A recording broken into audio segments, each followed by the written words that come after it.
Ayan. Okay? So let's have situation number 3. The suspension bridge is constructed using the two stiffening trusses that are pin connected at their ends, C, and supported by a pin at A and a rocker at B. The cable has a parabolic shape and the bridge is subjected to the single load 50 kilonewtons. So, ang mga question, determine the minimum tension in the cable. And then, if the effect of the 50 kilonewton concentrated load is to be converted into a uniformly distributed load to the parabolic cable, calculate the magnitude of the distributed load.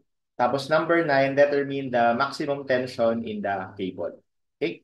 So, una, drawing natin yung free body diagram, no? So, for the entire structure muna, alam natin na meron dito, dahil ito ay pin daw, so meron ditong vertical reaction, tawagin ko na AY, may horizontal, tawagin natin na AX. Okay? So, siguro baliktarin ko na lang yung AX.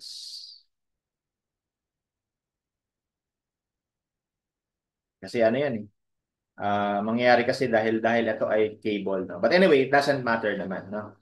Tapos, meron din tayo ditong vertical reaction. Wala nang horizontal kasi ano siya eh, roller siya. No? Rocker also means roller. Tapos, dito naman sa dulo ng cable, meron tayo ditong IX at saka IY. Ganon din dito. Meron tayong HY tsaka HX. Okay? So now, let's create equation. No? So based on the free body diagram of the entire structure,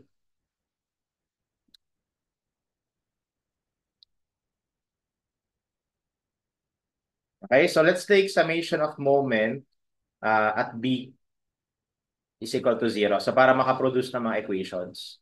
So pag nag-moment tayo sa B, pag nag-moment tayo sa B, we will have,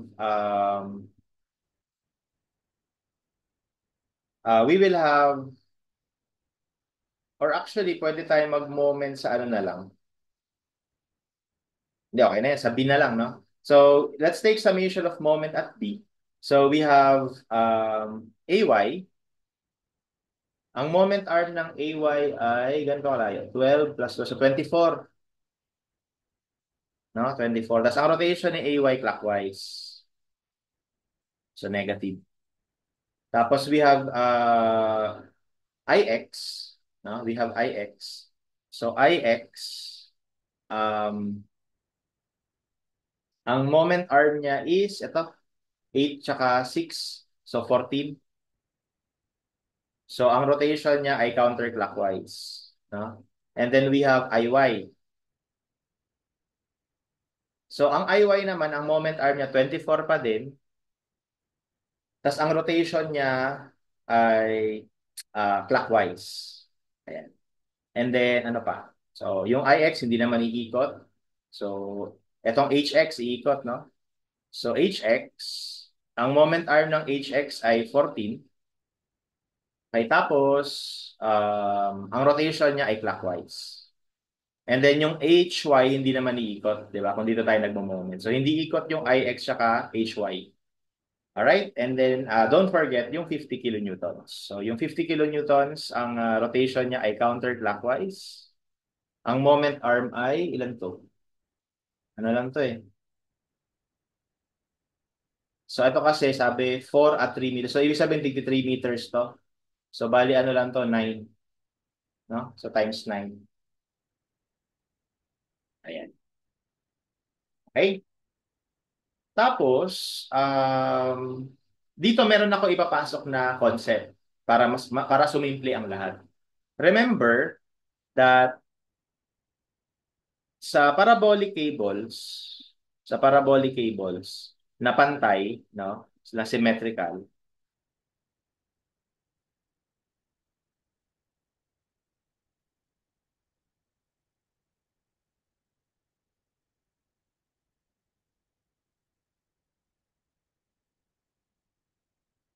okay, di ba meron tayo ditong tension?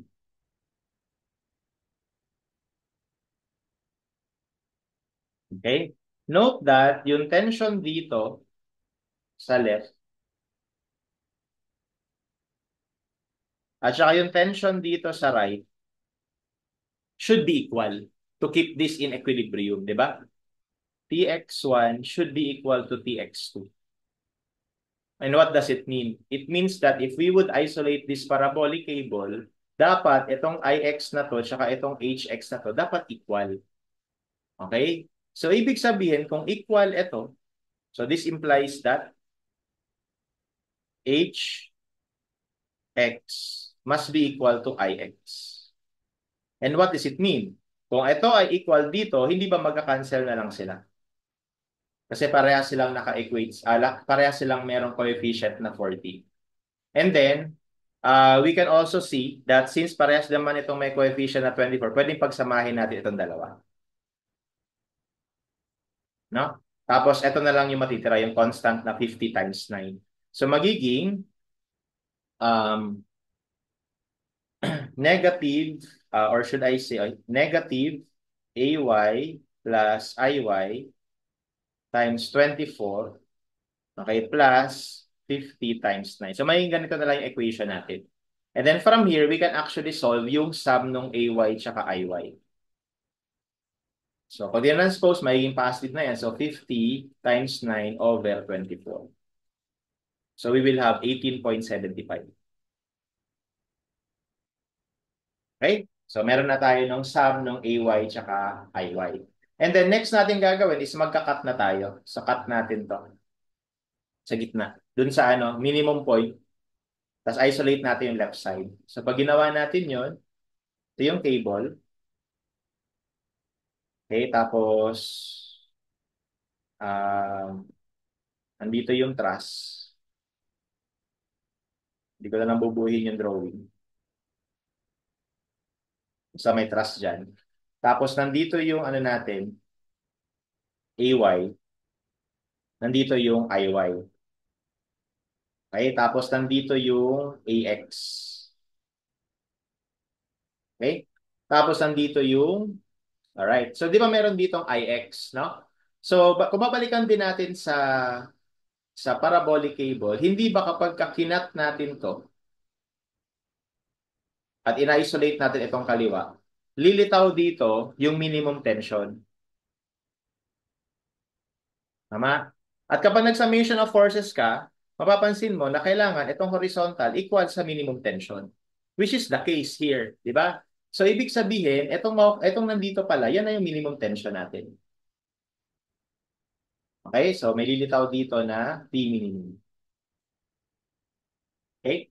Tapos, dahil ito, don't forget, no? Dahil ito ay meron ditong hinge or pin. So, meron din tayo dyan reaction na CY tsaka CX. Ito yung point C eh. Ito, mga points. Okay? Tapos, lagyan natin ng mga sukat.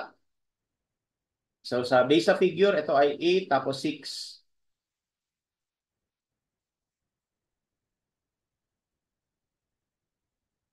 Ito na lang. Ito ay 8. Ito ay 6. Ay, sorry. Hindi pala yung 8. Ito pala yung 8. Tapos ito ay 6. So, ano pala to? 14 na.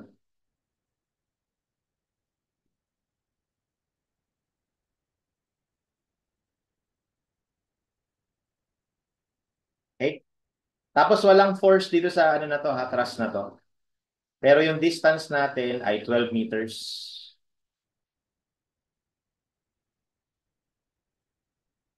Okay? I think that's it. So now,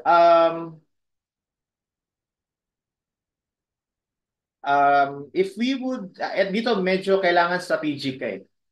If we would apply summation of moment or summation of forces muna, if we would apply summation of forces, actually wala tayong masasolve kasi ang daming unknown, no? But if you would apply summation of moment on a strategic location, you can solve something. At yung location na yun will be itong point C na to. No, bakit itong point C dito tayo mag-moment? Para walang CX, walang CY, walang AX. Ano lang ang meron? Yung AY tsaka IY iikot, tapos itong T minimum iikot. From there, potentially, we can solve for T minimum. Kasi yung AY tsaka IY, parehas lang naman sila ng moment arm. Eh di ba kanina na-compute na natin yung value ng sum nila. So, masasolve na natin si T minimum. No? So that's why here we would be taking summation of moment at C is equal to 0. Let's assume counterclockwise to be positive. Okay? So, unahin ko na yung AY tsaka IY. So, AY, pagsamahin ko na, tsaka IY. Pareha sila ng moment arm na 12. Ang rotation nila ay clockwise. Ini-negative ko to. Tapos yung T minimum, no? So, etong dalawa yan eh. Etong T minimum na to, times 6. Ang rotation niya clockwise. Kasi itong T minimum na to, ang moment arm niya 14, tapos ang rotation niya counterclockwise. And that's it. All equal to 0. No? So gusto ko lang i-emphasize na, tingnan nyo to. Di ba pwede ito pagsamahin? Pag pinagsama natin yan, ano yan? T minimum times 14 minus 6, so 8. Tama ba? Kaya actually, ganito kasi yan. Etong force na to, T minimum na pakaliwa, tsaka yung T minimum na pakanan, anong tawag natin sa ganyan? Parallel tas opposite in direction. Hindi ba ang tawag natin doon couple? So yung couple na yun, they will produce their own moment. No? Which is equal to yung magnitude tapos yung distance between them. Ito rin yun. Okay, kaya po pwede rin na kanina pa lang, pwede mo i-convert na yung T minimum na yan na couple into a moment.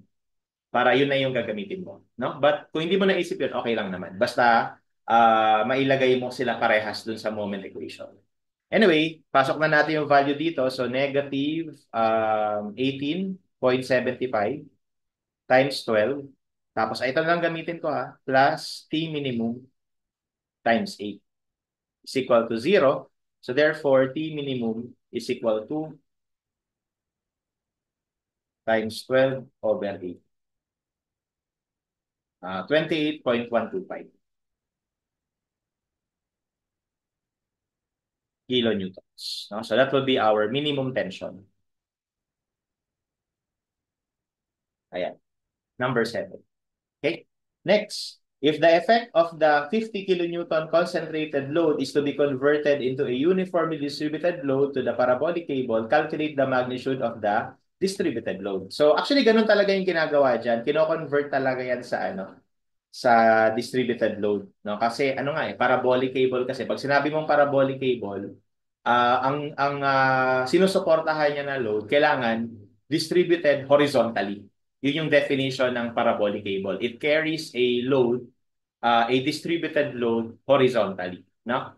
So ibig sabihin itong 50 na to kailangan talaga yan ma-convert. Pero ang pag-convert, baka kasi isipin nyo, no? Paano i-convert sa distributed? Ganito lang ba? 50, tapos divide mo ng span, 25, 24. So, ganyan ba? No? So, that's not the correct way of, of tawag dito, of converting it. No? Hindi ganon. Ang idea, dapat, yung effect nitong 50 kilonewton dun sa cable ay same, ulitin ko. Ang idea is, yung uniform load na hinahanap natin, dapat ang effect nun dun sa cable natin ay parehas lang ng effect nung 50 kilonewton.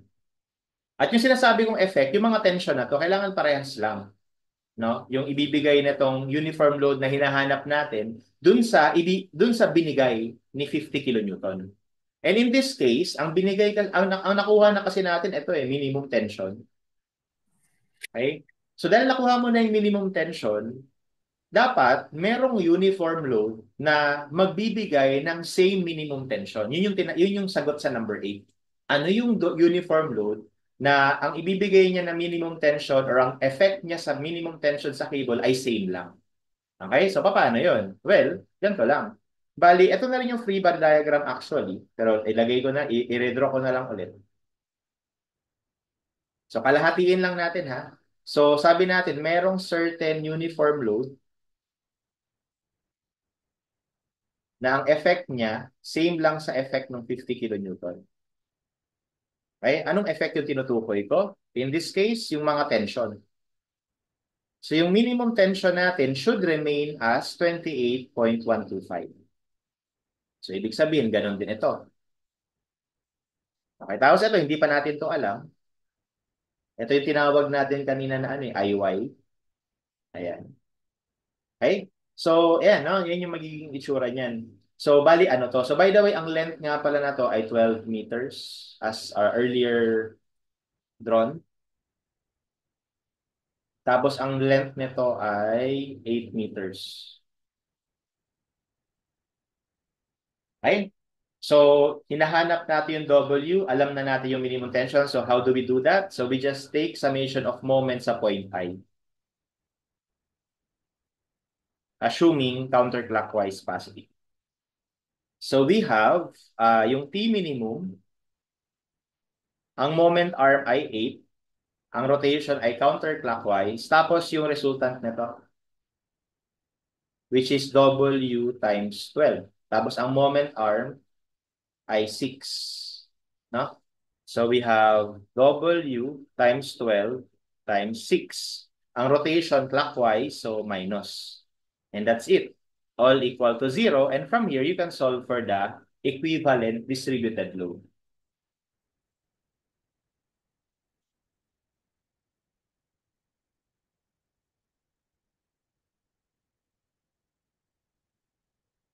Okay, so 3.125.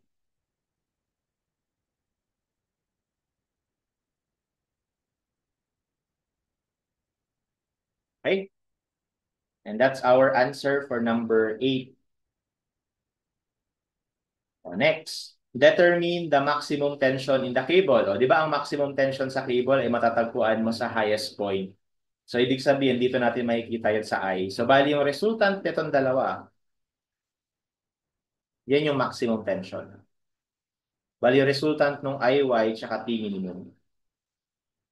Okay, so paano kukunin yung IY? O di, for number 9, kunin mo muna yung IY, mag-summation of forces Y ka muna. So, we will have IY minus yung W na na-compute natin times 12. I think that's it, no? All equal to 0. So therefore, our IY would be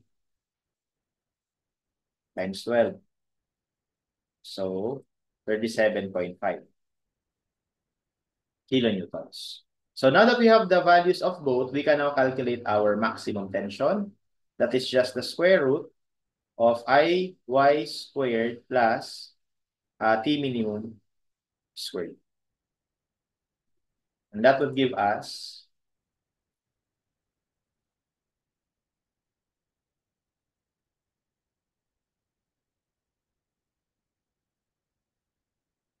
46.875.